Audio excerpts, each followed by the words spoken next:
BUMN adalah instrumen kesejahteraan bersama. Dari listrik, asuransi, hingga energi, BUMN hadir untuk memastikan kebutuhan rakyat terpenuhi. Namun di balik perannya, ada babak kelam yang harus jadi pembelajaran. Berikut adalah 5 kasus terbesar mega korupsi yang menggerogoti kepercayaan publik. Nomor 5. Garuda Indonesia. Kasus pengadaan pesawat dan mesin pada 2011 sampai 2013. Garuda menerima suap dari vendor asing seperti Rolls-Royce dan Airbus untuk memenangkan kontrak. Kerugian negara sekitar 8,8 triliun rupiah dan mantan Dirut Emir Syahsatar divonis bersalah. Kasus ini menegaskan pentingnya kepatuhan dalam setiap pengadaan BUMN. Nomor 4. Asuransi Jiwasraya. Jiwasraya gagal membayar polis nasabah karena dana investasi dialihkan ke saham berisiko tinggi. Dalam kasus ini, sejumlah pejabat Jiwasraya termasuk mantan Direktur Utama Hendrisman Rahim dan Direktur Keuangan Hari Prasetyo, serta 2 pengusaha pasar modal Heru Hidayat dan Beni Cokro Saputro telah divonis bersalah dengan hukuman seumur hidup.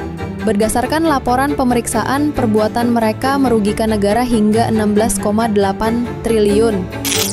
Nomor 3. Asabri. Dana pensiun TNI dan Polri ini tersandung investasi bodong. Kerugian negara mencapai 22,78 triliun rupiah.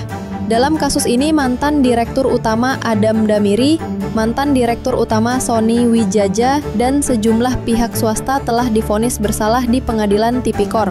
Kasus ini menegaskan bahwa pengelolaan dana negara harus diawasi ketat dan tunduk pada prinsip akuntabilitas hukum publik. Nomor 2. PT Timah Tbk. Kasus Tata Niaga Timah 2015 sampai 2022 melibatkan manipulasi penjualan dan tambang ilegal di area BUMN. Kerugian negara 300 triliun rupiah, termasuk kerusakan lingkungan. Beberapa pejabat termasuk mantan Dirut M. Riza Pahlevi Tabrani ditetapkan tersangka. Korupsi di sektor sumber daya alam berdampak ganda, finansial, dan ekologis. Nomor 1. PT Pertamina. Kejaksaan Agung mengusut dugaan penyimpangan tata kelola impor minyak mentah dan produk kilang periode 2018 sampai 2023.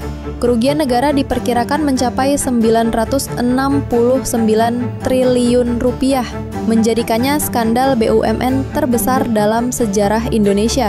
Dalam kasus ini, sejumlah pejabat di lingkungan Pertamina dan pihak rekanan swasta telah diperiksa dan ditetapkan sebagai tersangka oleh Kejaksaan Agung. Proses hukumnya masih berjalan dan menunggu putusan pengadilan.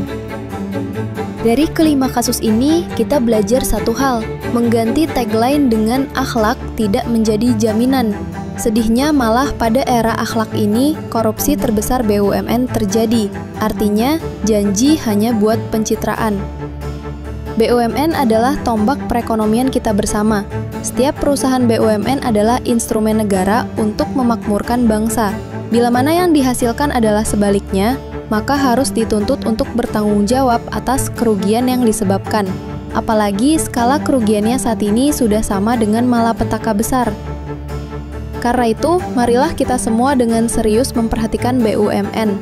Menjaga BUMN tidak bisa hanya menjadi tugas segelintir orang, tapi tanggung jawab seluruh rakyat yang ingin Indonesia maju.